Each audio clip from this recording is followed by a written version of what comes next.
Students, நம்ம இந்த வீடியோல greatest common divisor அதாவது GCD of polynomials எப்படி கண்டுபிடிக்கிறதுன்றதை பார்க்க போறோம்.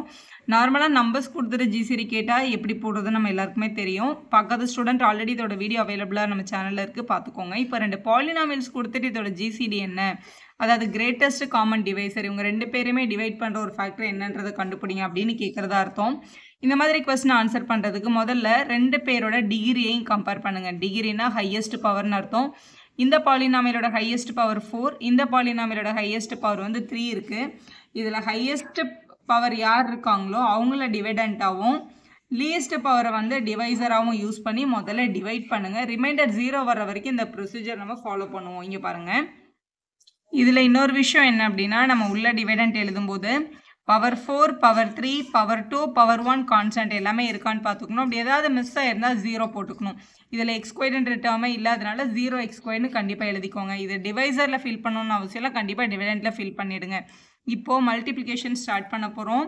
இங்கே எக்ஸ் கியூப் இருக்குது, இங்கே எக்ஸ் பவர் 4 இருக்குது. அதாவது இது வந்து 1x கியூப், இது 1x பவர் 4. ஸோ 1 கூட என்ன மல்டிபிள் பண்ணால் 1 வரும், 1 தான். ஸோ 1ன்னு எழுதிக்கலாம். எக்ஸ் பவர் 3 இருக்குது, இங்கே எக்ஸ் பவர் 4 வேணும். இன்னும் எவ்வளோ எக்ஸ் நீடடாக இருக்குது, ஒரு எக்ஸ். அதனால் இங்கே மேலே எக்ஸ்ன்னு போடணும். அப்போ 1x into 1x cube multiple பண்ணால் 1x பவர் 4 கிடைக்கும். இங்கே ஃபஸ்ட்டு வர்ற அதே டேர்ம் இங்கே வர்ற மாதிரி இங்கே டேர்ம்ஸை வந்து எழுதிடணும். எழுதினதுக்கப்புறம் இந்த எக்ஸை யூஸ் பண்ணி இங்கே இருக்க எல்லாரையும் மல்டிபிள் பண்ணணும். ஸோ எக்ஸும் எக்ஸ் ஸ்கொயர்டை மல்டிபிள் பண்ணிங்கன்னா எக்ஸ் பவர் 1ன்னு அர்த்தம். இது 1ம் 2ம் ஆட் பண்ணும்போது எக்ஸ் பவர் 3 கிடைக்கும். அப்போ இது 1 எக்ஸ் பவர் 3ன்னு வந்துடும். அடுத்து -5ம் 1ம் -5 தான். -5 இன்ட்டு இங்கே ஒரு எக்ஸ் இருக்குது, இங்கே ஒரு எக்ஸ் இருக்குது, மல்டிபிள் பண்ணும்போது -5 எக்ஸ் ஸ்கொயர்னு கிடைக்கும்.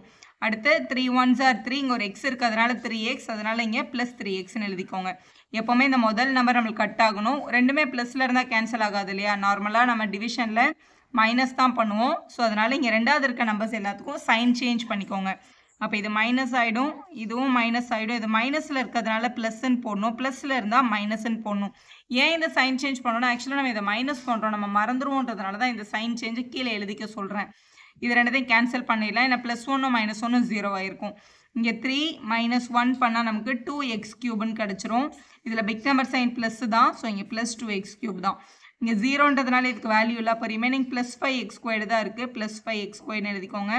இது -1x, இது -3x ஆட் பண்ணால் -4x. அடுத்த டேர்மை கீழே இறக்கிக்கலாம், -3. இப்போ இங்கே ஃபஸ்ட்டு 1x கியூப் இருக்குது, இங்கே 2x கியூப் வேணும். அப்போ 1 கூட என்ன மல்டிபிள் பண்ணால் 2x கியூப் வரும், 2 மல்டிபிள் பண்ணால் இங்கே இருக்கிற சிம்பிள் ப்ளஸ், அப்போ அதே தான் இங்கேயும் வரும். So 1 2s are 2, X cube இங்கே இருக்கிறதுனால இங்கே எந்த எக்ஸும் நீங்கள் போட தேவையில்லை. 2 1s are 2, இங்கே ஆல்ரெடி எக்ஸ் கியூப் இருக்குது. அப்போ இந்த 2வை யூஸ் பண்ணி இங்கே இருக்க எல்லாரையும் மல்டிபிள் பண்ணணும். 2 into X cube, 2x cube first term. அடுத்து 2 இன்ட்டு எக்ஸ் ஸ்கொயர்டு வந்து 2x ஸ்கொயர்டு, அதனால் இங்கே 2x ஸ்கொயர்னு எழுதிக்கலாம். அடுத்து இங்கே 2 இருக்குது, இங்கே -5 இருக்குது, மல்டிபிள் பண்ணால் -10x கிடைக்கும். அப்புறம் 2ம் 3யும் மல்டிபிள் பண்ணால் +6 அதை எழுதிக்கலாம். ஸோ இப்போ மைனஸ் பண்ணணும், சிம்பிள் மாற்றிக்கலாம். +2ன்றது மைனஸ் ஆகிருக்கும், இதுவும் மைனஸ். இங்கே மைனஸ் இருந்ததுனால இந்த டேர்ம் ப்ளஸ், இங்கே ப்ளஸில் இருந்ததுனால மைனஸ். +2 -2 கட் ஆகிடும். 5 -2 பண்ணால் நமக்கு 3x ஸ்கொயர்ட் கிடைக்கும். -4ம் +10 ஒரு நம்பர் மைனஸ், ஒரு நம்பர் ப்ளஸில் இருக்கிறதுனால சப்ட்ராக்ட் பண்ணோம். பிக் நம்பர் சைன் ப்ளஸ் இருக்கிறதுனால 6x. -3ம் -6ம் -9ன்னு கிடைக்கும்.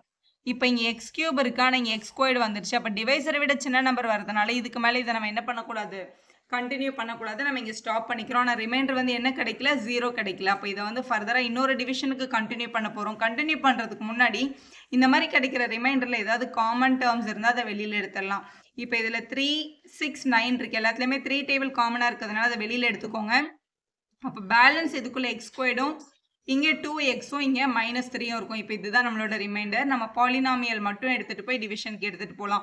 ரிமைண்டர் 0 ஆகலை அப்படின்றதுனால இங்கே நம்ம டிவைசராக யூஸ் பண்ண டேர்ம்ஸ் இருக்கு இல்லையா, அதை தான் எடுத்து நீங்கள் இங்கே உள்ளே எழுதணும். அப்போ x cube + x squared -5x. இந்த டிவைசரை இந்த டிவைடண்ட்டாக எழுதிட்டு நம்மளுக்கு கிடைச்ச ரிமைண்டரை வச்சு டிவைசரை யூஸ் பண்ணணும். x ஸ்கொயர்ட் + 2x -3 தான் இங்கே யூஸ் பண்ண போகிறோம். x squared + 2x -3. இப்போ இங்கே எக்ஸ் ஸ்கொயர்டு இருக்குது, இங்கே எக்ஸ் கியூப் வேணும். அப்போ எதால் மல்டிபிள் பண்ணணும், எக்ஸ் பவர் 1ல் மல்டிபிள் பண்ணாலே எக்ஸ் கியூப் கிடச்சிரும். இந்த எக்ஸ் பவர் 1 வச்சு இங்கே 3 பேரையும் மல்டிபிள் பண்ணுங்கள். X power 1 into X squared, X power 3. X power 1 into 2x பண்ணால் 2x ஸ்கொயர்ட் கிடைக்கும்.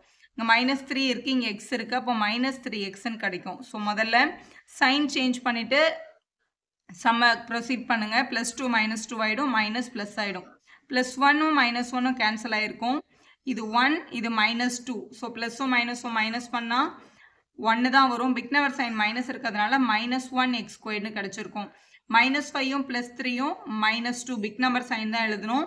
அடுத்த டேர்மை கீழே இறக்கிக்கலாம். +3.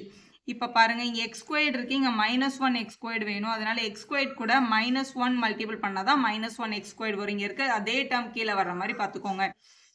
-1 × x² -1x², -1 × 2x -2x, -1 × -3 +3ன்னு வந்துருச்சு. எல்லாமே ஒரே மாதிரி கிடைக்குது பாருங்கள். இப்போ சைன் மாற்றணும். இப்போ இந்த மைனஸ் வந்து ப்ளஸ் ஆகிடும், இந்த மைனஸும் ப்ளஸ் ஆகிடும், இந்த +3 மட்டும் -3 ஆகிருக்கும். -1ம் +1ம் 0, -2ம் +2ம் 0 தான், +3 -3ம் 0 தான். அப்போ ஃபைனல் ஆன்சர் என்னன்னு கிடச்சாச்சு? 0ன்னு கிடச்சாச்சு. ஸோ ரிமைண்டர் வேல்யூ 0 வர்ற வரைக்கும் இதை நம்ம ஆக்சுவலாக ப்ரொசீட் பண்ணியிருப்போம். சப்போஸ் இங்கே 0 வராமல் வேறு ஏதாவது டேர்ம்ஸ் வந்திருந்தது அப்படின்னா மறுபடியும் இன்னொரு டிவிஷன் போடணும். அப்போ இங்கே இருக்கிற டிவைசராக இருந்த டேர்மை வந்து உள்ளேயும், இங்கே ரிமைண்டராக கிடைச்ச டேர்ம் எடுத்து டிவைசராகவும் போட்டு இதே மாதிரி கண்டினியூ பண்ணி ரிமைண்டர் 0 வரைக்கும் ஃபாலோ பண்ணால் தான் இதோட வேல்யூ கிடைக்கும். ஸோ இப்போ ஃபைனல் ஆன்சர் ஜிசிடிக்கு வரலாம். இப்போ ஜிசிடியோட ஃபைனல் ஆன்சர் வந்து எந்த டிவிஷனில் நம்மளுக்கு ரிமைண்டர் 0 வந்ததோ அந்த டிவிஷனில் இருக்கிற உங்களோட டிவைசர் தான் உங்களோட ஜிசிடி எப்போவுமே. அப்போ x² + 2x -3 அப்படின்றது தான் உங்களோட ஜிசிடியோட கரெக்டான ஆன்சர். வீடியோ யூஸ்ஃபுல்லாக இருந்தால் ஒரு லைக் போடுங்க, உங்கள் ஃப்ரெண்ட்ஸ்க்கும் ஷேர் பண்ணுங்கள். Subscriber channel for more videos.